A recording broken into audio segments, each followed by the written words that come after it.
দেখা করতে চাইছো কেন কও? আব্বা আমার বিয়া ঠিক করছে, এই কথা কনের লেগে দেখা করতে কইছি। এদিন তো কথার উত্তর দিয়া গেল না, আজকে আবার আকবারে বিয়ার খবর দেওয়ানোর প্রয়োজন আছিল কি? নাকি বিয়ার দাওয়াত দিতেইছো? তুমি হয়তো আমার কোনোদিন বুঝবা না মাহিন, আমি চাই। আচ্ছা খারাও, কার লগে বিয়া? কি করে সে? আমার কিছুই জানা নাই। আচ্ছা, আমি যদি তোমার বিয়া করতে চাই তুমি রাজি হইবা? কিন্তু তুমি আমার আব্বারে কেমনে রাজি করাইবা? আব্বা তো টাকা ছাড়া কিচ্ছু চিনে না। আমি আমার জীবন দিয়ে হইলে ওই বিয়াটা আটকামো। তুমি খালি মুখ ফুটে একবার কও তুমি আমারে ভালোবাসো।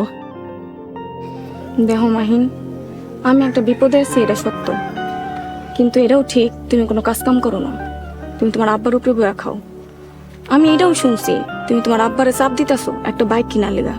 এগুলো কি ঠিক মাহিন? আচ্ছা আমি কি করুম কও? আমার তো কেউ পছন্দ করে না, আমার কেউ কাম কাজ দেয় না, আমি করুম ডাকি, আমার কি করার আছে? কে কইছে তোমার কেউ পছন্দ করে না? দেখো মাহিন, আমি প্রেমে বিশ্বাসী না। তুমি যদি আমার বিয়ে করতে চাও আমার কোনো আপত্তি নাই, তয় এর আগে একটা শর্ত আছে, তুমি নিজে কিছু করো আর তুমি তোমার আব্বার কাছে মাফ চাও। আমি তোমার কথা দিলাম ফাতেমা, যত দ্রুত সম্ভব আমি একটা কাজ খুঁজে বাইর করুম, যত ছোট কাজই হোক আমি করুম। আর আমি আমার আব্বার কাছে মাপ চামু, আমি আমার নিজেরা বদলে ফেলামু, আমি তোমার কথা দিলাম। ঠিক আছে।